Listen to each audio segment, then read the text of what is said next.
Hello guys, welcome back to my another video. তো আজকে আমরা একটা নোজ ড্র করতে চলেছি পেন্সিল স্কেচের মাধ্যমে।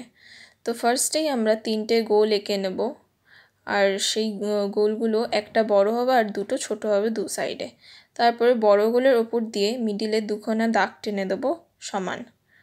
তারপরে সেই দাগগুলোর সাইড দিয়ে দুটো কার্ভ লাইন টেনে নেব যাতে ওটার একটা শেপ চলে আসে। তো আমাদের অলমোস্ট নাকের শেপটা এসে গেছে। এইবারে আমরা নাকের নিচের দিকে ডিটেলিংগুলো করব। তারপরে এই ডিটেলিং শেষ হলে আমরা মেন কাজ শুরু করব আমাদের, সেটা হচ্ছে নোজ পেন্টিং। তো এখানে যে পেন্সিলটা আমি ইউজ করছি এটা হচ্ছে একটা ইরেজার পেন্সিল, মানে এটাকে শার্প করলে এটা থেকে ইরেজার বেরোয় মেনলি। তো এটা দিয়ে আমি মেন দাগগুলো বাদ দিয়ে যেগুলো এক্সট্রা মার্কস আছে ওগুলোকে মুছে নিচ্ছি। তারপরে আমরা স্টার্ট করব পেন্সিল দিয়ে শেডিং।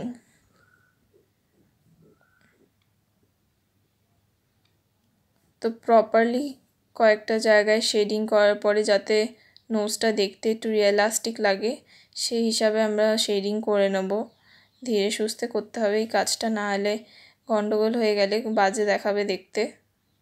তো ধীরে সুস্থে আমরা করব এটা। আমরা প্রথমে নাকের মিডিলের পার্ট থেকে শেডিং স্টার্ট করব, তারপরে সেই শেডিংগুলো আস্তে আস্তে আমরা সাইডের পার্টসগুলোতে করব।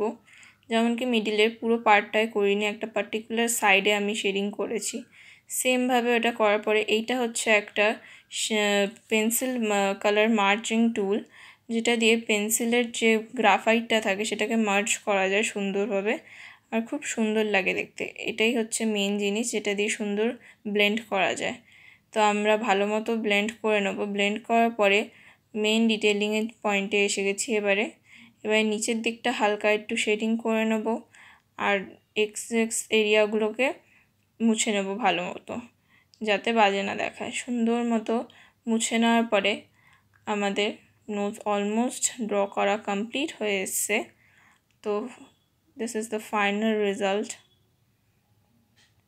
কেমন লাগলো সবাই বলবে। Thank you for watching. We will meet again in next video.